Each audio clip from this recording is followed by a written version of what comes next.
Good evening and welcome to Metaphysical Today. I'm Aeson Knight, and surprise, guys, I'm sitting down with Mia. How are you, honey?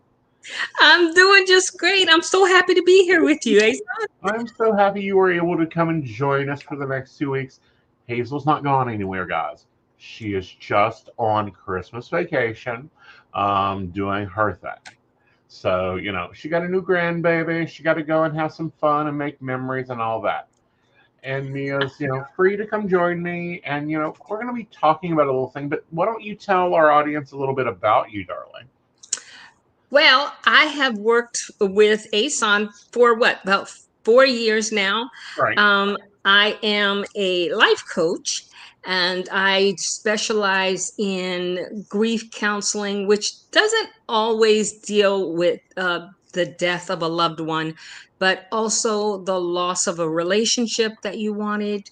Um, and of the loss of a career that you had been so focused on for many years, just a sense of losing something that was important to you, and that is really hitting just about everyone today. We're going through a lot of changes, Hmm. and we need to have somebody there step in to say, okay, I got you. I'm here to support you.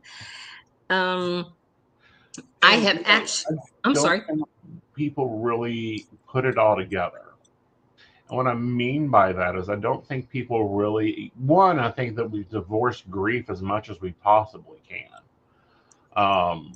In many situations. Hello, Miss Brenda. How are you, honey? Um, we normally apply it to death, and then we divorce death as close, like even down to our pets. You take them to the vet for the crossing, and they take them back, and you come back and you pick up a box. It really has taken that situation out of there. But there's grief of jobs, grief of relationships. And it's really, grief is just another word for depression, massive depression. And I found that people would rather say that they're grieving rather than say that they're going through a deep depression. Right. Um, and in cases where you've lost a loved one and you have become so attached to the physical being, you don't realize that what you were really attached to was their soul, Mm-hmm. the love that that person shared with you, their the experiences that you had with them, the laughter, all of those things didn't come from the physical person. It Mm-hmm. came from within. It came from the soul. And but that's something that we struggle with. Mm-hmm. And the thing I recognized was earlier in the year I lost my sister, my oldest sister, and I come from a big family, Mm-hmm. but we're very close. And I had just spoke with her 2 weeks before she passed away, and in that call with her, um, I felt like she was saying goodbye to me. Uh, we lived 3,000 miles apart, and I had not physically seen her in the past 15 years. Mm-hmm. So our only form of communication had been over the phone, but she was one of these people that the moment you saw her on the phone, thank God for video calls now, but the Right. moment you saw her on the phone, it was like you were in the room with her Right. because she just had this big presence. And when she passed away, um, I went to the funeral, but that wasn't her. Right. And I remembered our last conversation where she made me feel like she was saying goodbye. She was saying goodbye to this physical world, but our souls were so connected till I knew that she wasn't lying there before me, Right. because the experiences that I shared with her, the communications that we had, were so much more than just that physical experience. Mm-hmm. And I can't tell you, I mean, I have 6 sisters. Now I have 5 living sisters. Right. And so I was the one who delivered the eulogy. Her Uh-huh. daughter had called me to say, yeah, you're the only one who's going to be able to do this. Right. And, but I felt the whole time that she was standing there with me, because she had prepared me in Mm-hmm. this conversation. What I knew is that we all were feeling like there was a bit of us Mm-hmm. that was not in that box. There Right. was a piece of us that was missing. And I started studying the Hermetic laws. Mm-hmm. And one of the Hermetic laws is the law of one. Mm-hmm. And I began to recognize how we are all one. And when we lose a piece of us in Mm-hmm. the physical form, we all feel it as if it was a part of us that went away. Right. So you have that grieving, Uh-huh. and it's for some people it can be very traumatic Uh-huh. until you begin to realize that you're still connected with them. Right. They're not there in that physical form, but Mhm. they're still there. Right. And I can't tell you the number of times that she's come to me in dreams and talked with me Right. like And we were on the phone. right. And have those conversations from the spiritual plane. Yes, And recently I heard complex grief. Have you heard of this term? I have not. Okay, complex grief is where you lose like your sister. Mhm. Then you have a career change. Then you start having, you know, maybe you move.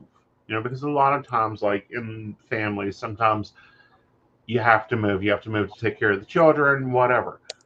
And you just keep going through one thing after another grief situation. And then all of a sudden you're having anxiety attacks. You're having, health problems. Yeah. And what the doctors are finding, which we aren't doctors, this ain't medical advice, we're not going to diagnose crap, is it's the mental expressing its way through the body because you haven't taken that time to work through the first grief. Yes. That is absolutely true. I've never heard that term used before, Yeah. but you're absolutely right. Um, it seems like everything is coming at you all at once, Mm-hmm. and you don't stop Mm-hmm. to take a moment for yourself to breathe, to get past that next stage. Right. I was fortunate in the fact that I recognized certain things because I had been very close to my sister, Mm-hmm. and I was able to prepare myself. Right. So while it was still sad for me, Right. I knew I had more coming from her. I Right. still had a connection with her, and I could feel that. The thing is that when things happen all at one time and you're getting things happening to you, and a lot of people are so having such a difficult time dealing with their grief that they don't recognize Mm-hmm. that all of these things are happening to them for a reason, Mm-hmm. and they suck it all down. Right. you know, they just keep sucking it in and sucking it in and trying to keep it down and putting a smile on their face and trying to act like they're okay. Mm-hmm. And they don't recognize that crying, um, letting it out with your friends, Uh-huh. having that cup of coffee with someone Right. is very important. But I have to say too that um, people don't always receive someone going through grief very well. I don't think, and I think a lot of that is because of like it would have to be probably the war after World War I to World War II era when we stopped taking that 6 months of of grief that it wasn't polite to go visit the family and the windows were closed and the wreath was on the door and that time of mourning, like we've eliminated that from our culture, especially in the US. You're international, it depends on where it's at.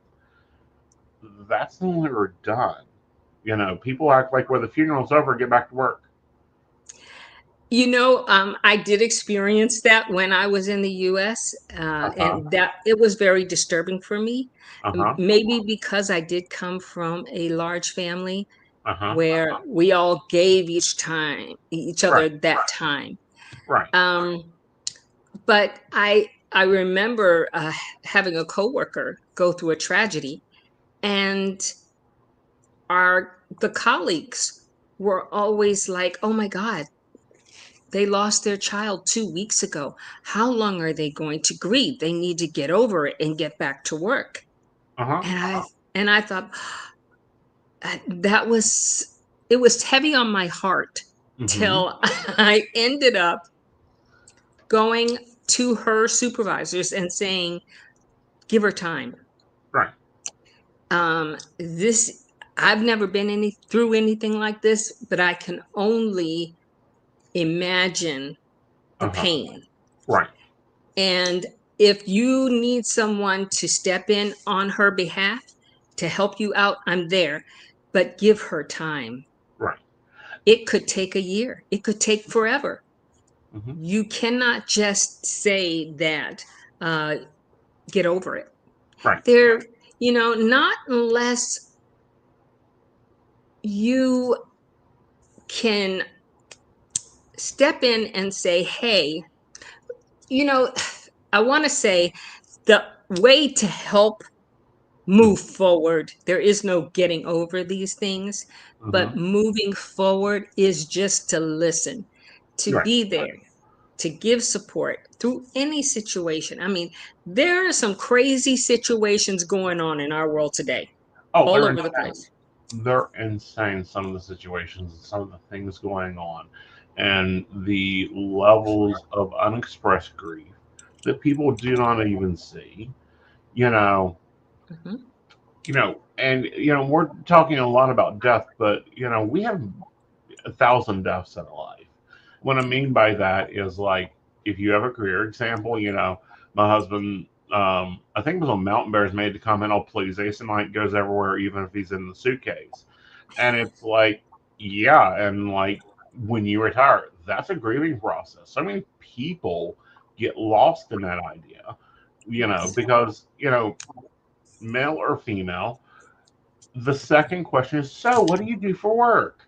And it becomes so part of that ingrained identity that it's like, and then it's like, I'm not that anymore. That is so true. Hmm. And the sad thing is that we do this to ourselves. We have created this environment for Hmm. ourselves. And what I see going on with the younger generation coming through now is that they're not accepting these type of boxes that everybody's put themselves in. Right. Well, Uh, You know, and uh, that's, I I'm finding that when I lost a job, I felt like I have new doors open to me. hmm But it was years of training.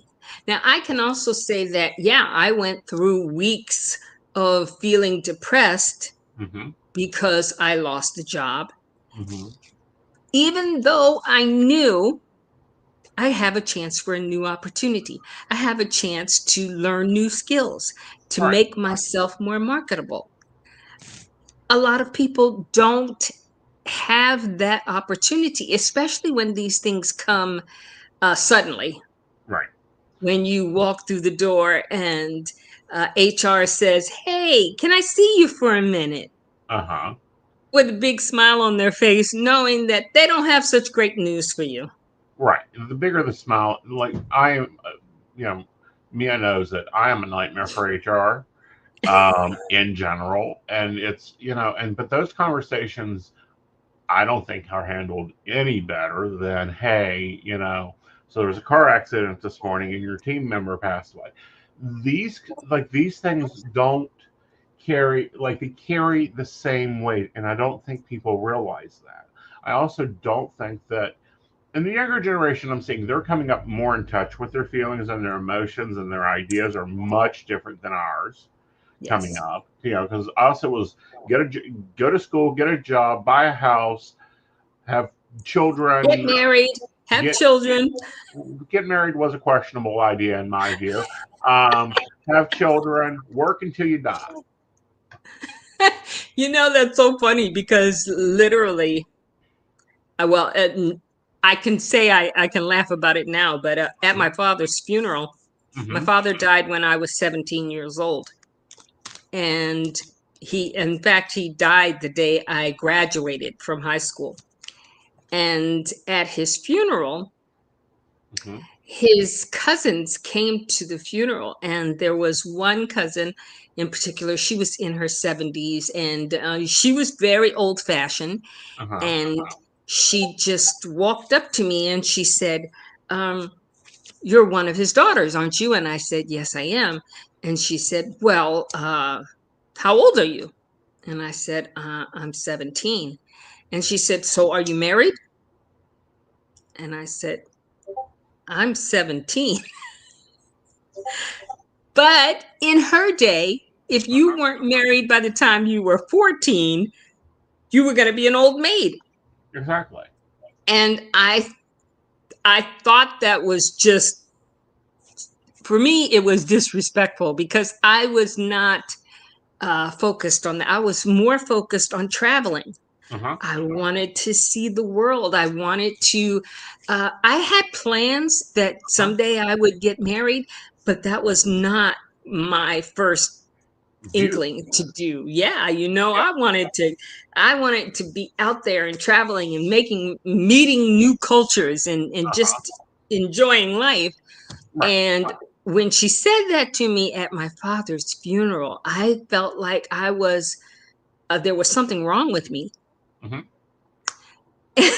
And I was like, well, I always felt like, oh, you know, I have beautiful sisters. My Mm-hmm. sisters are gorgeous, and I'm the ugly duckling. So I'm going to have a good personality. That's going to be my role. And everybody will remember me because of your personality. Uh-huh. And literally, that's how it was. Having so many sisters, and I had four brothers. And so the older sisters were well known. Mm-hmm.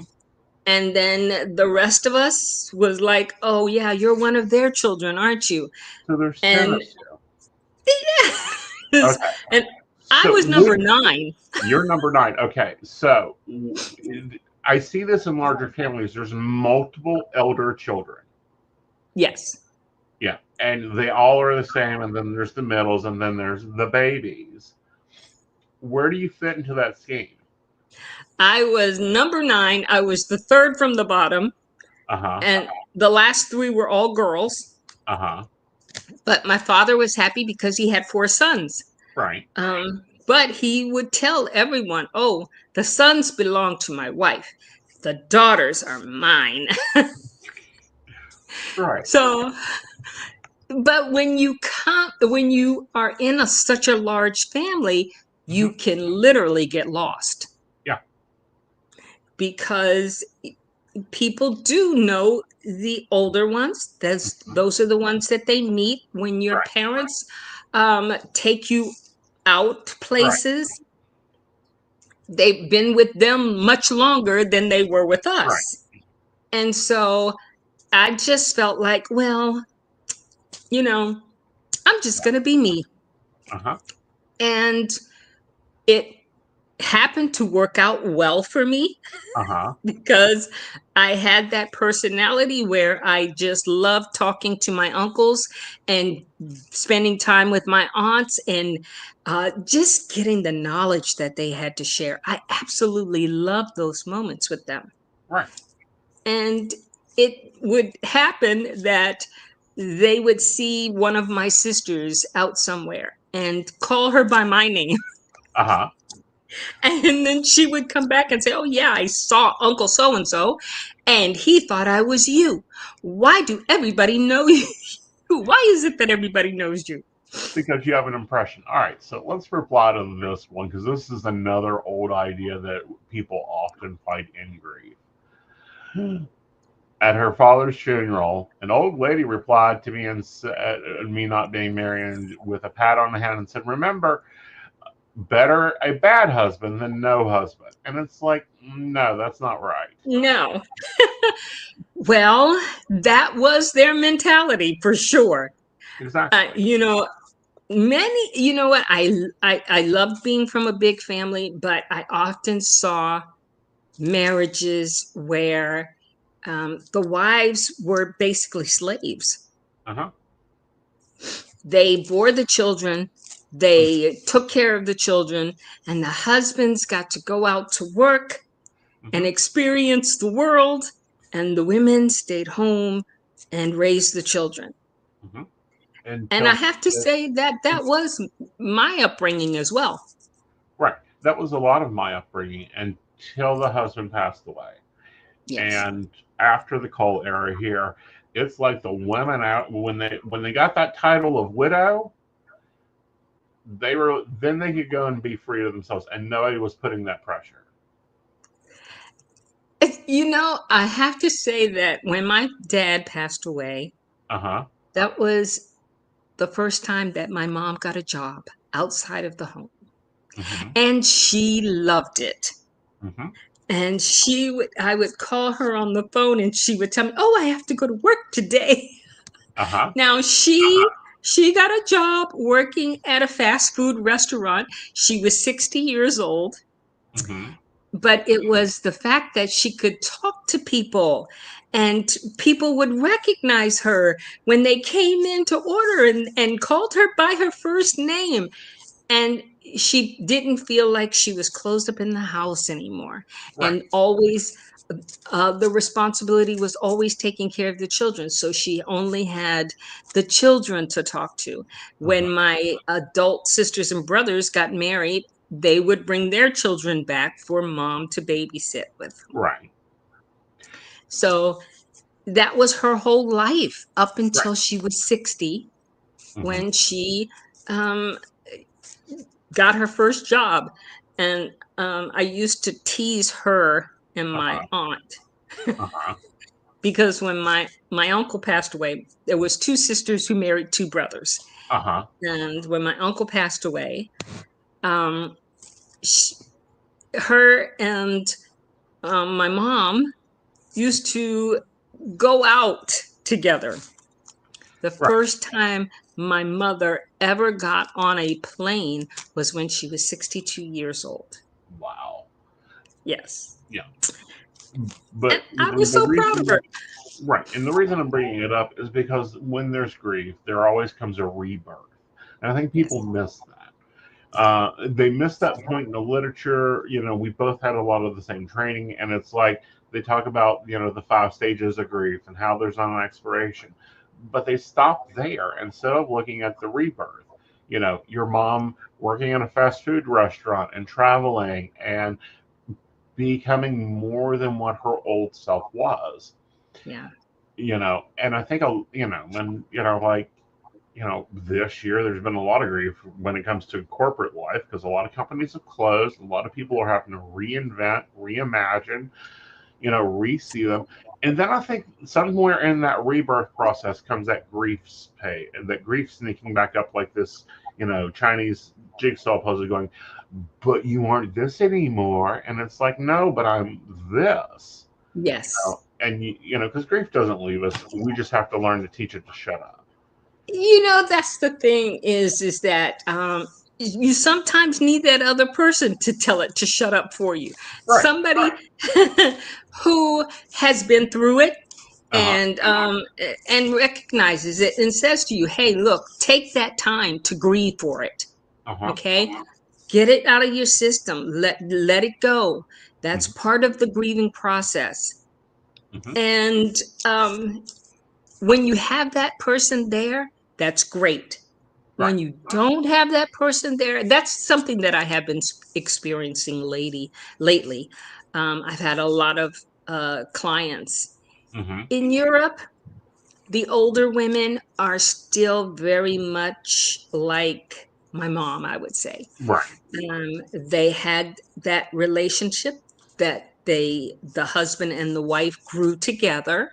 Mm-hmm. And when the husband passes on, they're lost. Right. And uh, a lot of the elderly women have grown children who've moved away, who haven't stayed in Europe, Right. and they're doing the things that people were meant to do, Right. really. You know. And the older women are stuck. Right. They are so stuck, and uh, it's for them. It's awful to Mm-hmm. join a group of senior citizens who are going through the same things that they're going through, Mm-hmm. because none of them can help each other get unstuck. Well, I think the first problem comes in, and I don't know, maybe it's what I've seen from my side, because after my father passed, it was about a year later, and I'm like, Mom, no, we got to do some differences here. And she moved to her community, and now she's starting. It took her about a year and a half to 2 years to come into her own. I was used to, I could just drop by whenever mom's available. She ain't doing nothing. Now I need to make appointments with her. But that comes from having to shift her mind out of, and this is probably what's happening with the ladies in Europe. They're in the same house that they've been Mhm. in for 50 years, Yes. around the same furniture that they hated to begin with. Like, it was Yes. surprising because mom's, we'll say flat, it's an apartment. She could have took the house with her if she wanted. It would have mostly fit in there. But instead she chose to get new stuff. And it's like, it's a whole different era for her. It's a whole different life for her.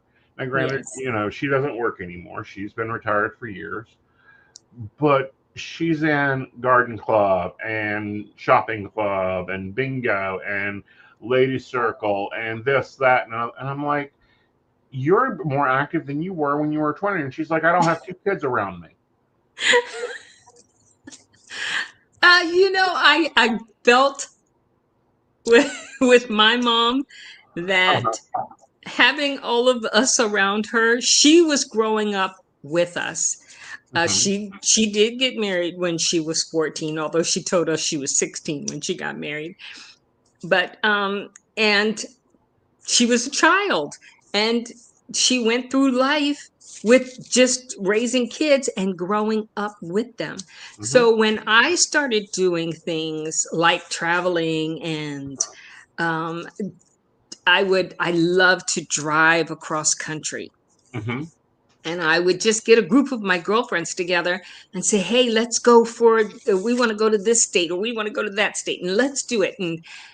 And she was just excited watching me do these things. And she said to me one day, Uh-huh. uh, you know, when I grow up, I want to be like you. How cool. Okay, guys, let's take a break and we'll be right back. Okay. Love diving into metaphysical topics, psychic insights, and lively discussions? Now you can help keep the conversation going. By becoming a Patreon supporter of The Psychic Coffee Shop, you'll gain access to exclusive content, behind-the-scenes insights, and special perks just for our patrons. Join our community and ensure that your favorite psychic show continues to thrive. Your support helps us bring more enlightening episodes, special guests, and deep dives into the world of the unseen. Become a patron today and enjoy a cup of wisdom with us every week. Click the link to join the baristas and unlock exclusive content. Thank you for your support. Unlock your full potential with Aeson Knight's life coaching. Are you ready to take control of your life and manifest the future you deserve? Aeson Knight, a seasoned life coach and master psychic, is here to guide you on a transformative journey. Whether you're navigating personal challenges, career transitions, or seeking spiritual growth, Aeson's life coaching services offer tailored guidance to help you achieve your goals. With Aeson by your side, you'll discover the tools to overcome obstacles, embrace your true self, and create a life filled with purpose and fulfillment. His unique blend of spiritual insight and practical coaching empowers you to turn your dreams into reality. Ready to make a change? Book your session today and start your journey to a more empowered, balanced, and joyful life with Aeson Knight. Click the link to schedule your first session and step into your power. Are you ready for an electrifying podcast experience that keeps you coming back for more? Join Aeson Knight every week as he takes you on a journey through captivating shows, each exploring unique and fascinating topics. And here's the best part. By subscribing, you'll never miss an episode where you can get your burning questions answered live on air, absolutely free. Whether it's relationship advice, career guidance, or mystical insights, Aeson's podcasts have got you covered.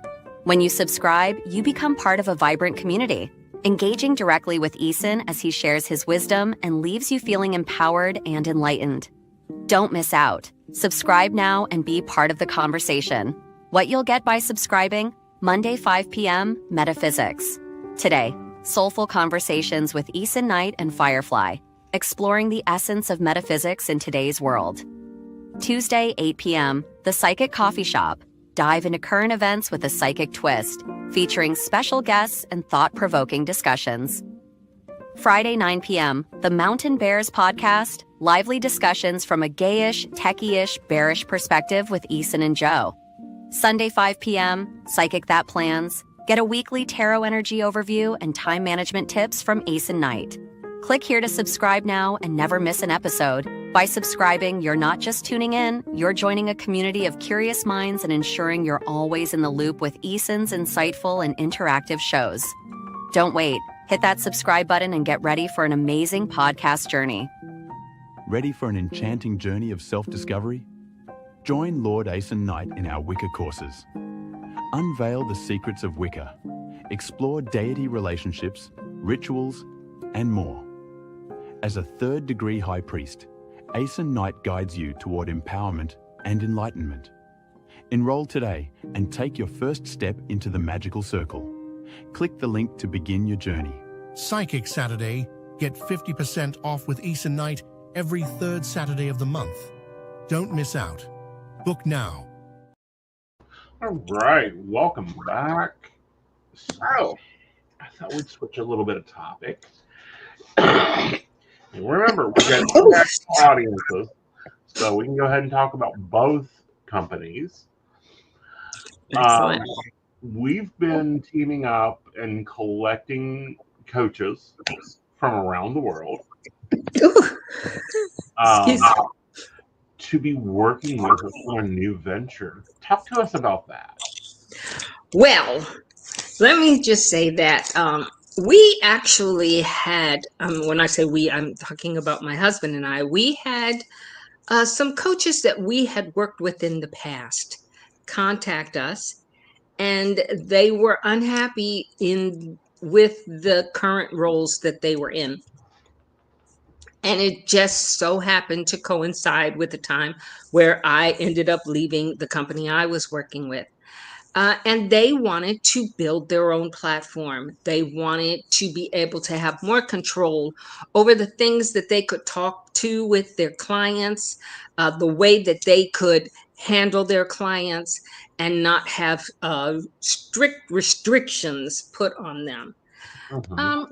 And this actually started in the German market. Mm-hmm. Because I forgot to mention that I am in Germany. I'm living in Germany right now. But they built this platform, and it just took off. And they were very happy that they had control. Mm-hmm. They were not being handcuffed, let's say, because often when you're working with companies, they set the theme, what Mm-hmm. things you are allowed to talk about, what you're not allowed to talk about. And they often make you feel like you are a slave to their brand, their name. Right. Well, they do that, but they also, okay. Networks, and I'm just reminded of a Betty Davis interview and going, oh God, here we go. Networks anymore aren't owned by intuitives, psychics, any of that. The brass tacks behind most brands is oil companies, technology companies, liquid investment companies that have no clue what you do. The number of Absolutely. times that I have been told, well, you can't talk about that person because that's not your client. You have to talk about just the client's view. And it's like, bullshit. Or, they treat it like, I don't know what they think I do. Armchair quarterback, Monday morning psychologist or whatever. And it's like, no, that's not how I do readings. And that's something also that they actually don't look at your skills. Right. They hire anyone who says they can talk to people. Right. And they never take any responsibility for Mm-hmm. things that don't work out. Let's say they put the responsibility, or they make the psychics and the advisors and the coaches, they just strip them of all of their ability to. Right. Because I've had students, y'all guys know I teach tarot. I've had students come through my class, and 6 months later, I'm doing my office work, comms routine, checking prices, seeing where the price is. And all of a sudden, there's a picture and their beautifully AI written profile, and going, you couldn't tell me what the Three of Swords were 6 months ago. Now you're in this position, charging like $12.99 a minute. That's something else. They push readers higher and higher and higher. And granted, I know that, right, and this is a marketing business thing. As you guys will see me at $6.99, you'll see me at $5.99, you'll see me at $9.99. When we take out the funds and everything else, I've not took a raise, and what I mean by take a raise, meaning my take home, what hits my bank account, hasn't raised in almost 11 years since the time I signed on to the network. And the published price was $1.99 if we look at it from an economy's perspective. That was so much of what I heard Uh-huh. from advisors was how they were getting paid less and less, Mm-hmm. and they weren't being marketed. Right. And if you were an advisor who brought in a large amount of money, but you weren't such a great coach or advisor, you were pushed to the head of the line.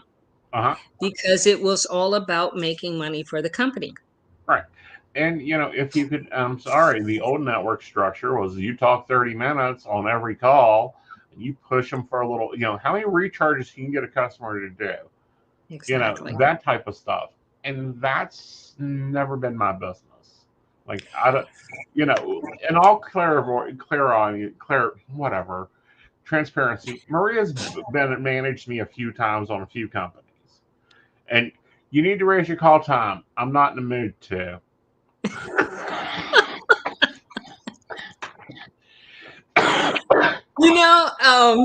like I said, I loved working with Aeson. Did I say that?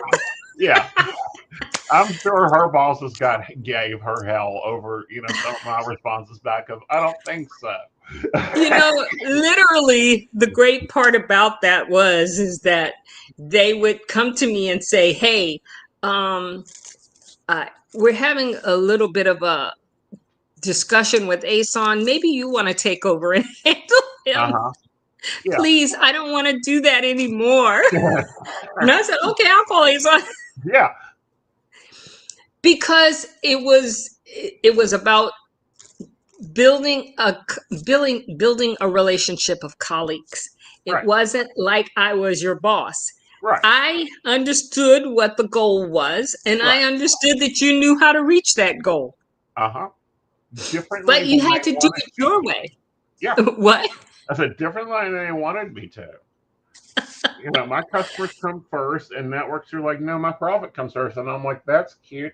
You can have them call and talk for 30 minutes, and you'll never hear from them again. I can talk to them for 8 minutes here, 10 minutes there, 11 minutes there, 14 minutes there, and I've got them for 9 years. And you know what? That was one of the things that I was pushing in the company. And I have to say that when we started Exquisite, I said off the bat that I wanted you and Hazel. And I said, I want those coaches that I know are in it for the people. Right.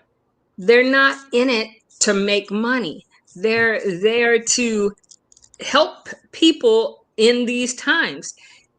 And the fact of the matter is that these are some difficult times we're in right now. It is. And it has nothing to do, people will go, oh, the economy. No, it isn't. It's because we are leveling across the board, getting handed distraction. Yes. And what I mean by that is we've got more news coverage than we've ever had, and all of it is on repeat. So it's, car accident, this. We've got the level of undiagnosed ADHD across this planet is ridiculous. Yes. We are also going through a changing in vibration and times and culture. And we have 3 generations going through it, and one is losing their brains.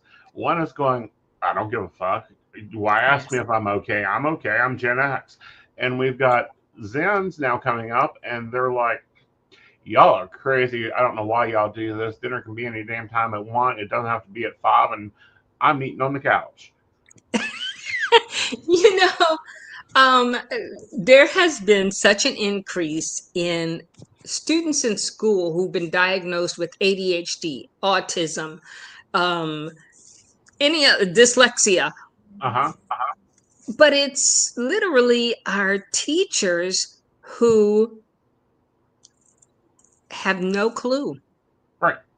Because they're also having to deal with children who may have learning disabilities, but parents who have had learning disabilities and want to push their children through. They're dealing with the mass tragedies that have been happening in schools. And so everything that a child says, the teacher has to become a psychologist and read behind that to make sure that we don't have another incident here or another incident there. I am very afraid for our kids today. I'm afraid for 2 reasons. And we may differ on the 2 reasons I'm afraid. One, they're not taught adaptation. Right. They're either adapted to, which no employer is going to do, FYI. Right. And they're not taught, we'll figure it out.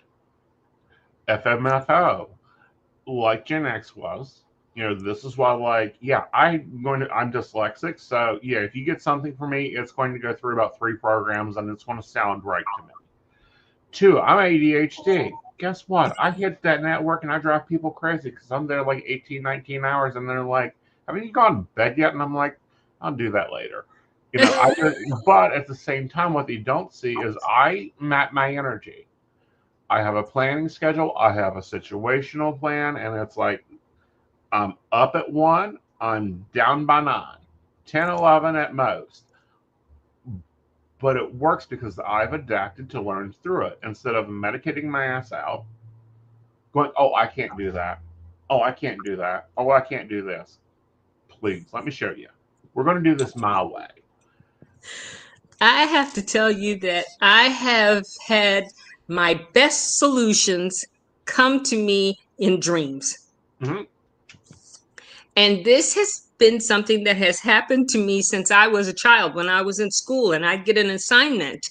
Mm-hmm. And I was like, oh no, what am I going to do? How am I supposed to do that? And go to sleep, wake up. Oh, I know what I can do. Mm-hmm. And I just thought everybody did that. Yeah. And I came up with the solution and I pulled it off and I was like, okay, great. And it got to the point where other people started saying, hey, can you solve this problem for me? I want to do this, but I don't know how to do it. Mm-hmm. And I was like, okay, let me think about it. Mm-hmm. And I'd show up and here's what you got to do, Mm-hmm. until Right. I got to the point where everybody was calling me and saying, hey, look, I'm having this event, but I don't know how to pull it off. And I don't know what I'm going to do here and there. And I was like, okay, I'll take care of it. Don't worry. Right. And I had to stop myself. Right. But literally, it's when your brain is the most relaxed that you solve the problems. And it's, and for those looking and having problems like remembering dreams, that type of thing, I keep my planner by my bed. People used to keep journals by their bed, but that fell out of style. So pad and pen, yes, these archaic things, put them by your bed, and you'll be surprised what you wake up and there's notes written for you. I have found that, okay, when I lost my job, Mm-hmm. and I was thinking, okay, so what's my next thing? Mm-hmm. Now, I'm 62 years old. Mm-hmm. I'm almost ready for retirement. No, you're not. They keep pushing that. They keep pushing the age up on me. And I'm like, nobody's going to hire a 62-year-old. So, and I didn't have such a great experience at my last job, not because of my age or not because of the work. I was always good at meeting those deadlines and performing at the top of the level. But when you have people who are older than you or younger than you, who aren't performing at the same level that you are, they don't want you to look bad. They don't want you to make them look bad. Well, see, and here's the thing, and fuck it. They can email complaints at aesonknight.com and I'll go right to the same delete folder. But anyhow, here's the problem: is our workforce is changing. Yes. Okay. The other thing is this younger generation doesn't understand fundamental ideas of business management. Like customer service? Oh, let's go with customer service. If we're going to do remote work, customer service, environmental control, communicational skills, needing to the younger the person is in the company, the more alerts I put on their event email.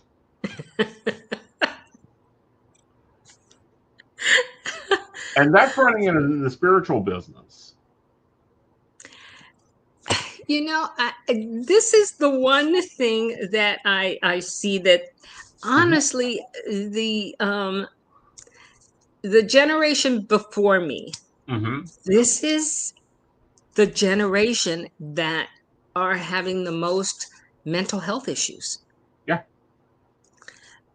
And they can't figure out simplest things. Right. And I'll also see that they have fears of speaking to people. Uh-huh. They don't want to talk to customers because they feel that the customers are going to complain and they can't handle the complaints. That's And because they're not running the conversation. And that's something I've had to teach advisors. Like I'm having to teach advisors that should know this. You run that call. You run that chat. They can sit there and, they will pop 3 paragraphs and I'm like, so what are we looking at today in this list? And, you've seen me do this. It's like, manage your call. Yes. And but even in conversation, like I have a very young assistant right now. He's probably 20s to 30s. He's helping me on another project. And I'm like, dude, pick the phone up. It's not your parents calling. Isn't that? It's you calling them.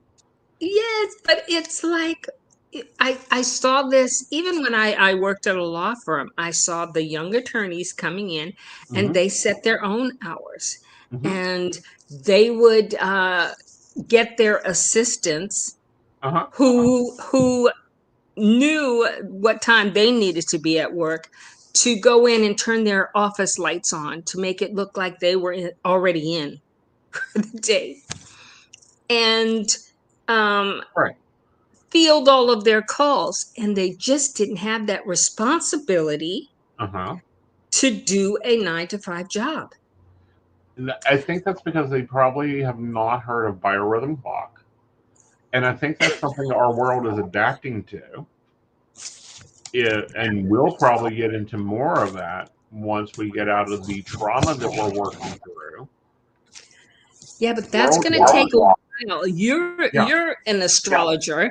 You know that we got some dark times coming up for us. We do. Is that true? We've got some dark times, but we also have some times of what I call pivotal change. Okay, Pluto's changing houses. Uranus is, getting itself together. That's generational effects. So the alphas and the Zeds, they're going to be getting a lot more influx. The problem we're going to have is on the ones we call the boomer generation. And it's because they were born with a very strong Saturn stuck in them. And Pluto was in a very rigid cardinal house. So that generation is very much like 9 to 5, Monday through Friday. I'm not going to be here at 5:30 in the evening. And that's going to be a big adjustment for everyone because those people who are used to staying late because they needed to finish the job they were doing and they wanted it done so that when they came in the next morning, they could start fresh, are being penalized in some way because you have the younger group who are saying, no, I have a 9-to-5 job and it's 4:59 and I'm shutting everything down and I'm out of here. And the switch is going to be hard for everybody. It is. And I can see this in my virtual world. Everyone, my normal listeners know I am part of a ownership team that took over a Sims that was like 12, 13 years old. And we've redone it. And I've never owned a Sims before. And when I came in, I had a hosting manager, a DJ manager, a general manager. Then we now have 3 owners, and I had a marketing person. And I'm like, what do you do? Well, I handle the DJs. And I'm like, how many DJs do we have? 7. Oh, wow. Okay. Why so many? We do almost like 18 events a week over there. Okay. 7 DJs. Okay. How many hosts do we have? We have about 8, and I have a manager for this. I don't need you to. What do you do? Oh, I send out the notices for the events. Can't the host already sends them out? Yes, but I check and make sure they're right. Why do I need you? We're not running a multi-million-dollar Sims that is like loaded, and I've got, some Sims have like 200 DJs, and yeah, I'm going to need a DJ manager. and a party manager and a Sims manager, and no, all of you out of here. How long have they worked? How long have they worked there? 6 months, a year. Okay. This was Okay. so, and and I will be talking to other Sims owners trying to coordinate. Like, okay, I've got example. We have Queen coming to Fire Island on Oh, Friday. nice. Mhm. Okay, it's a virtual concert, totally amazing tribute concert. So with that, this is a big thing, and trying to get it organized is very simple for me because I had a staff meeting last night and I'm like, we're having this done, we're doing this, I need people to volunteer for this and this. Great. Done. Handled. Who's taking the after party? Done. Handled. I go and talk to the guy that owns the Sims beside me. And I'm like, do you have anything going on this night? And he says, I don't know. I have to ask my DJ manager. I'm like, what? Yeah. You don't even know when you're having a party on your Sims. No, my DJ manager handles all that. I'm like, Google Calendar handles that for me. What's the problem? But that's very much the old system of you have someone to just manage 4 to 5 people. And then you have another manager above them that handles like 5 of them. You have and it's like the chain of telephone is ridiculous. You and know, I think we're going to start seeing more companies that way. That is like there is no need for this long telephone line to the end user. I have to say that a lot of the new people that were starting to work at the company that I was at, when they contacted you, the first thing they would say is, "Oh, I'm so sorry to bother you." That's becoming a cultural thing, and I'm like, honey, I'm signed in. That's what I'm supposed to be doing. Yes, and I thought, well, this is my job to be here to help you. You're not bothering me. You can call me anytime. But they could not get past that. And there would be minor things that would happen. And I would have to, and they would panic. And I would say, calm down. You got to breathe through this, okay? Because you can't think when you are just mentally blocked. Right. When your energy is just so fried. Yes. Right. And everything is life or death situation. Right. Calm down and recognize that there's a solution.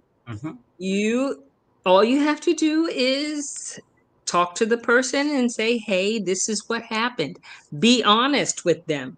Don't try and con someone and tell them, oh, well, we had technical issues and this is not our fault. So I am like, just tell them the truth. I'm sorry, I lost your email, and let's figure out the best solution here. Right. And every time it was like, oh, okay, I'm not going to get fired for this. Why would you? But that's always on their mind. Oh my God, there's a problem. I'm going to get fired. Right. No. Or, oh my God. And if the company's perspective is, oh my God, we're going to get sued. And it's like, how can you get sued? Well, the site was down for an hour. And did you improve it? Like empowerment. And, this kind of leads us into, we're talking next week about how to empower 2025, AKA get your goals together now. Yes. And we'll be looking at different goal systems and that type of thing. But like the empowerment level is like 4 right now. And I'm like, take some ownership. They don't want to take ownership because they think that they're going to be the ones who are going to be left holding the bag. Right. I can't tell you the number of ideas that I brought to the table. And I said, my coaches, my advisors would love to do something like this. All we need to do is just pull 10 advisors who are reliable. And we can do a retreat. We can do a virtual retreat. We can do a mind, body, and spirit event. Uh-huh. And all of the other managers says, well, that requires a lot of work. How? You set up a live stream, you send the link, you set the time, we're done. Send out some social media posts, send out an email. This ain't hard, people. You would have thought it was brain surgery, but Uh-huh. I ended up doing it alone for my market. Mm-hmm. I set up the advisors, scheduled them for their time that they were supposed to be there, or I had them send me their videos and I put them together and we were done. Yeah. And when the higher up said, hey, who pulled this together? My boss stood up and said, well, it was my idea and Maria took over for this market. Said, oh my gosh. How Wow. cute. Yes, how cute. She wanted nothing to do with it. In fact, she pulled the other assistant who had just started. Uh-huh. She pulled her off of my team so that I had to do it all by myself. Right. And I fortunately had picked great advisors to work with. Mm-hmm. So it was not, for me, it was a new thing to try, an adventure for me, really. Right. But I enjoyed that type of thing. Mm-hmm. So it didn't faze me that she wanted to take responsibility for the things that I was doing. Right. And it told me what type of environment I was working with. And that's a shark environment, point blank. Gut for gut. It was. And it was one of the reasons why I said yes to opening the English market up for Exquisite, because I said, I no longer want to have somebody steal my ideas and take it as their own, or tell me that I can't do certain things on my platform. I want the adventure. I want the excitement. I want the feeling of helping other people. Right. And, we've chosen some really good team of advisors. Yes. We did have a launch schedule. We paused the launch because we talked to our developer and said, where are we?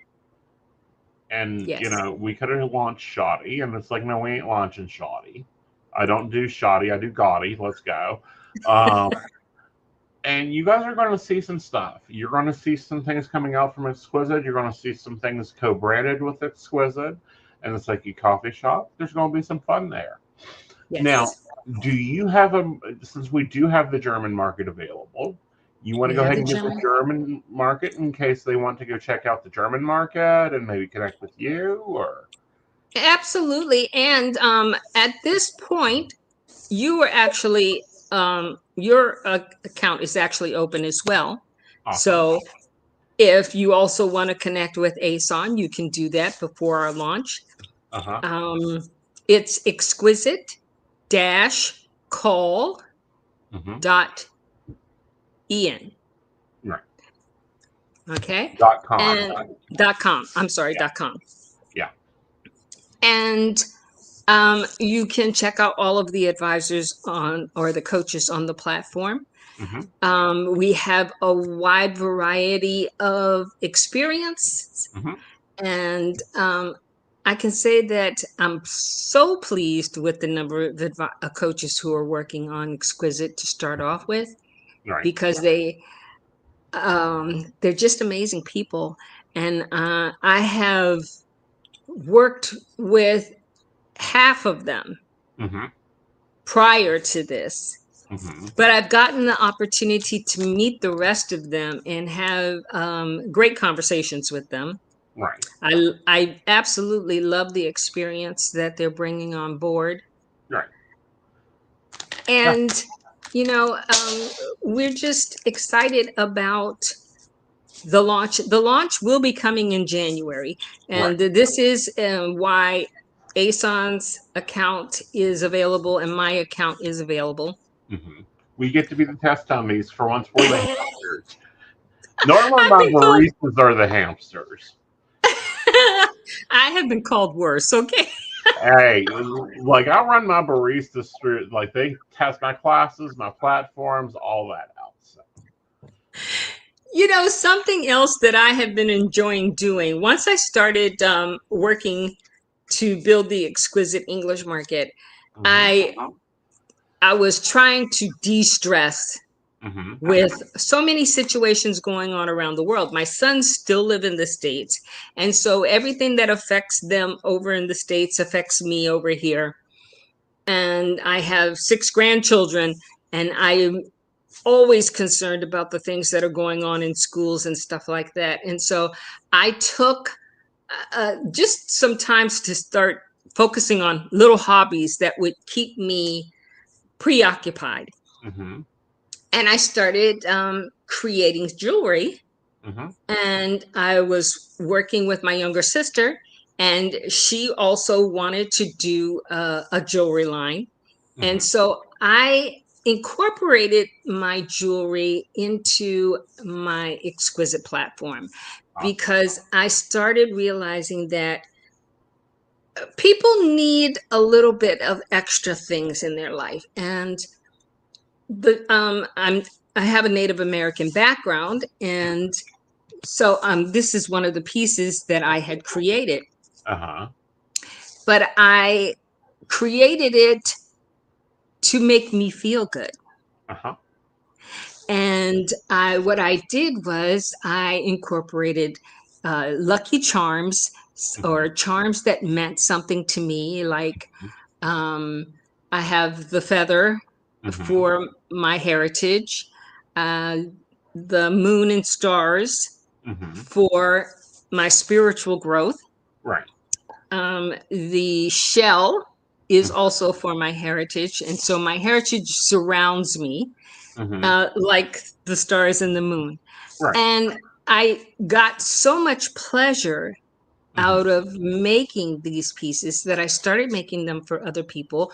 And I started just incorporating their characteristics in the pieces. So it meant something to them. It wasn't just a piece of jewelry. And working with my sister, she and I started building an online jewelry line. And I'm going to be launching that next year as well. But I'm finding that not just focusing on the crazy things that are, what you like to say, batshit crazy? Yeah. The batshit crazy world we live in. Now, let me give you a perspective. Okay. So right now, the German parliament is having issues. Yes. The French parliament is having issues. Like, they got to get a new government. The Canadian. So that's affecting Europe. And you think that wouldn't have an effect on the U.S., right? Until It does. You start looking at the economy and things like, the war in Ukraine. Y'all guys want to know what spaghetti is like $2 a bag for real things? The war in Ukraine. Okay. Grain fields are destroyed.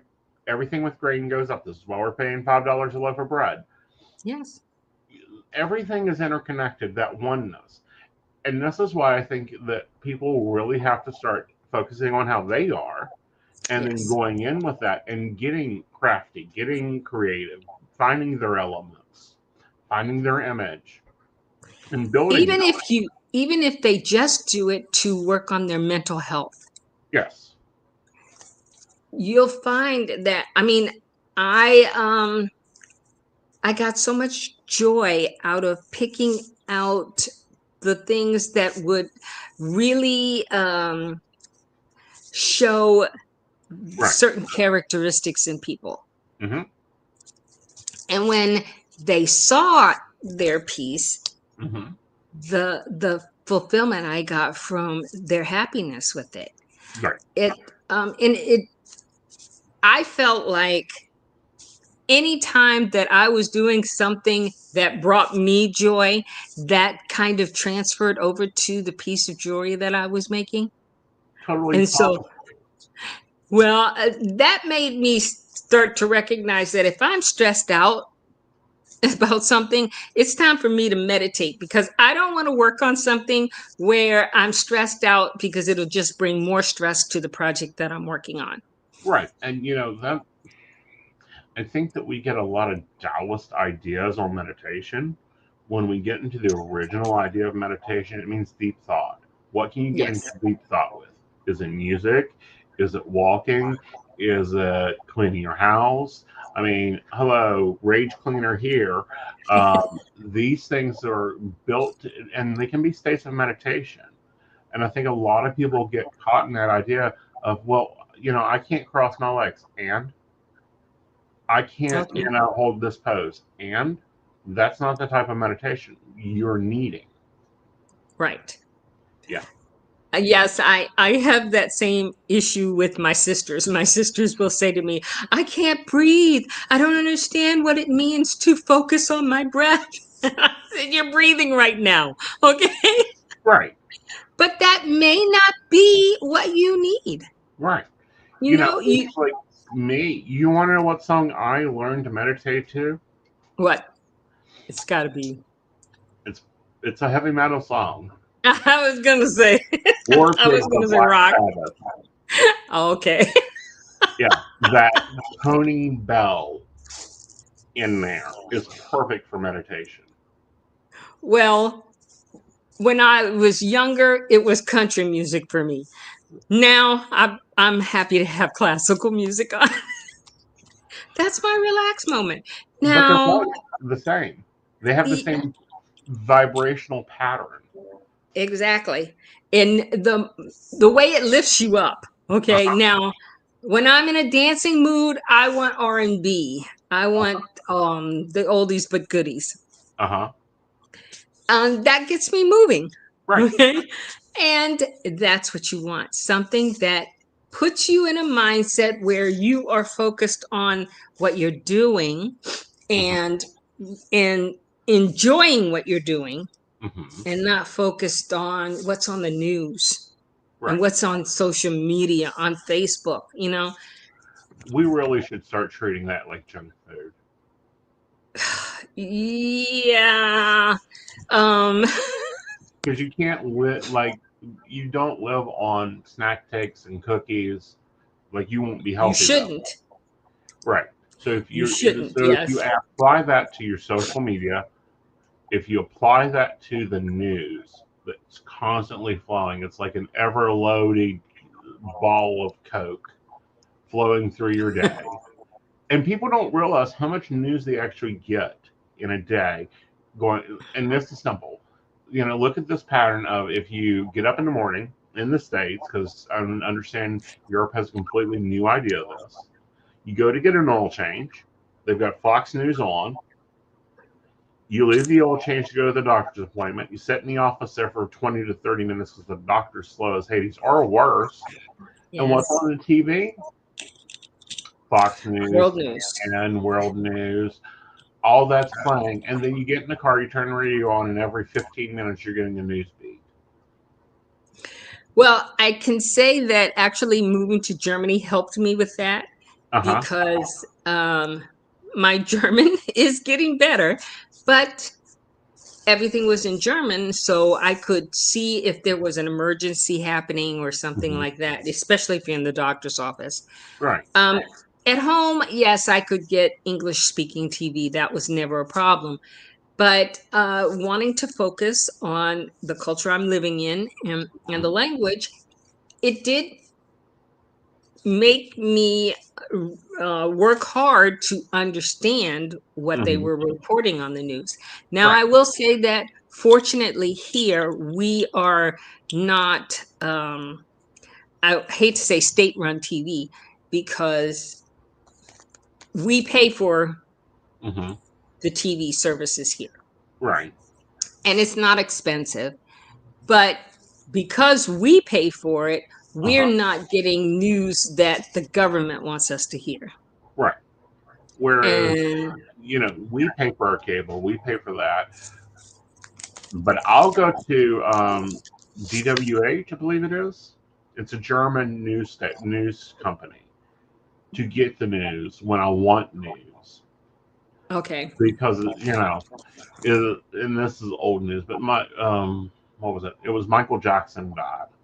We Mhm. heard that in the States for 2 weeks. That was the whole news segment for 2 weeks, minus weather and sports. And one I already get on my phone, and the other one it's ball. What do I care? There's a certain orange Oompa Loompa I give nothing about, and have no use for.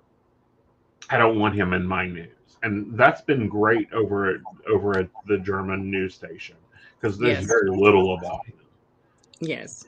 Yeah. Well, they report on it once Uh-huh.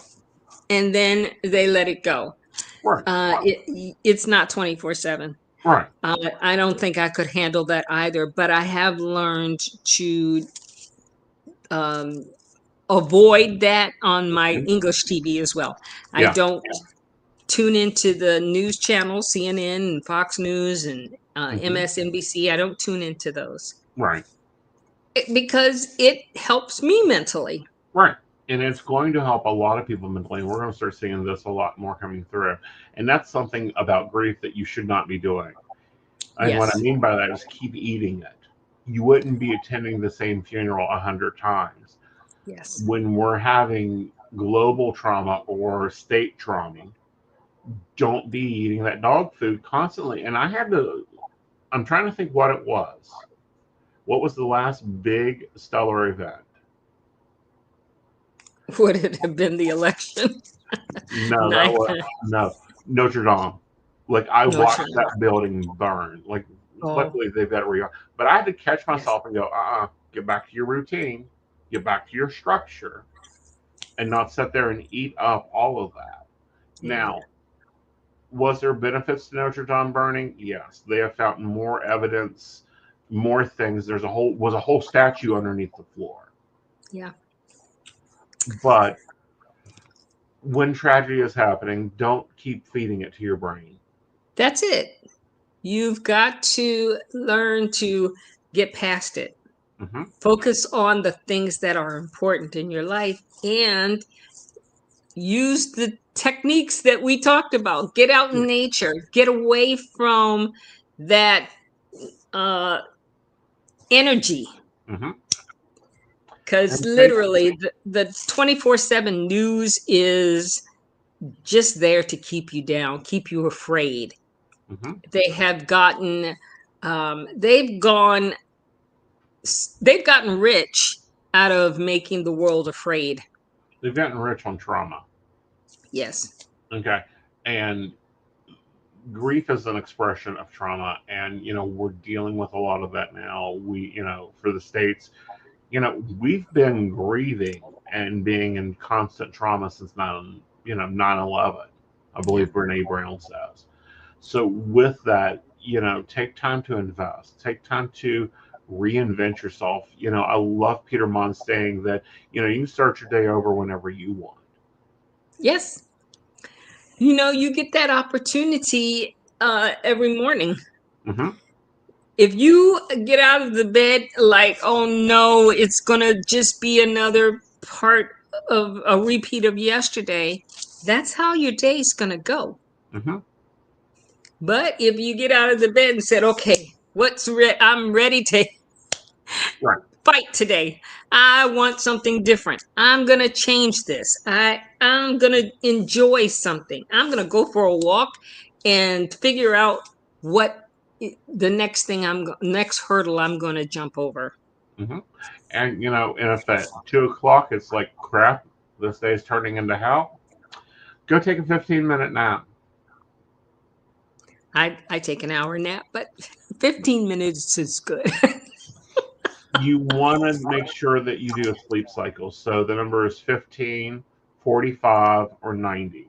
If you do like 20-minute nap or 30-minute nap, you're breaking a sleep cycle, and it actually takes the brain almost 4 hours to come out of that nap. Now, I had no idea about that, okay? So now I'm going to have to start taking 90-minute naps. Yes, definitely. She's the editor of Huffington Post. There's a lovely book called Why We Sleep. and it breaks down like brain chemistry, body rhythm, understanding what is going on in the body. Because she was editing the Huffington Post, and she was getting like an hour sleep here, an hour sleep there, really like not even paying it into her quality sleep. And she was in a board meeting and passed out and was in the hospital for like 2 weeks. Wow.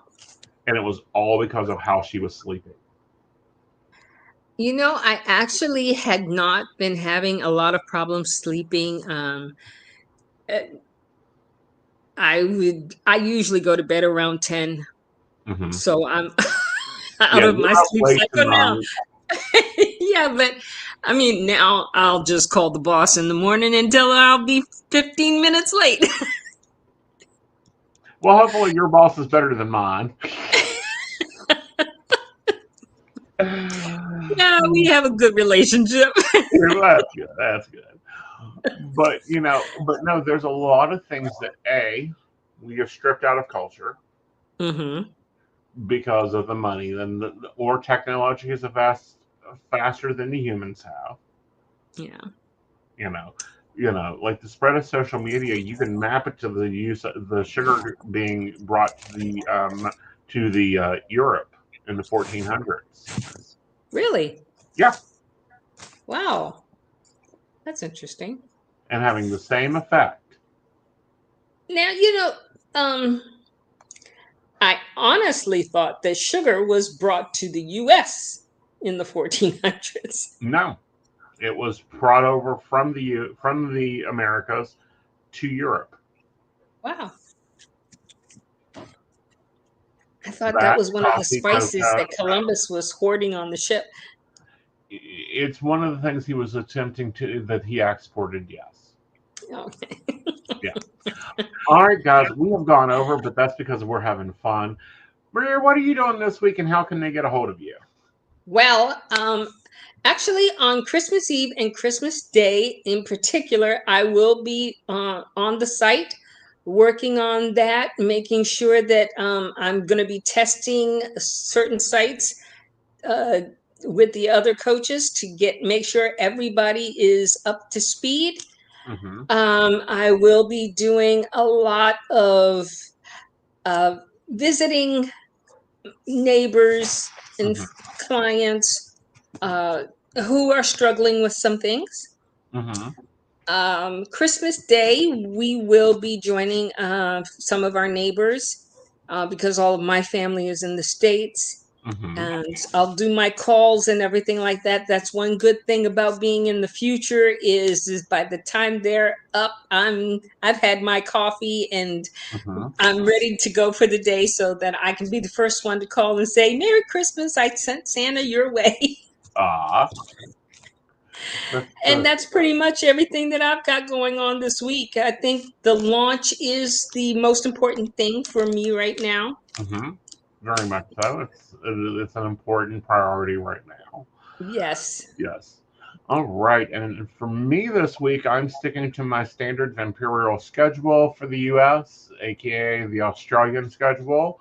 So I will be hitting that network about 4 or 5 o'clock U.S. time. I'm going to be taking appointments all week. Yes, I'm going to be here Christmas. Yes, you can find me. If I'm not on, hit arrange a call or callback request or whatever you want to use there, because I will be coming on there.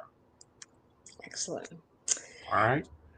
And we hope to see you all there. Yep. This was a great interview. Aeson, thank you so much for inviting me. And I love having you back. We do want to take a moment to thank our baristas. Thank you, Beverly Walker, Mika G, Brenda, Jonah Owen, Shannon C, Shannon D, Lady Gwendolyn, Caitlin Bell, Devin, Bella, and Maria Myers. If you would like to support the show, you can visit pcspnetwork.com. Guys, I will see you tomorrow night at 8 p.m. And if you're in SL, we're having the Yule Ball on Fire Island. Suit up in a tux and come join us there. And we'll see you guys later. Bye. Bye.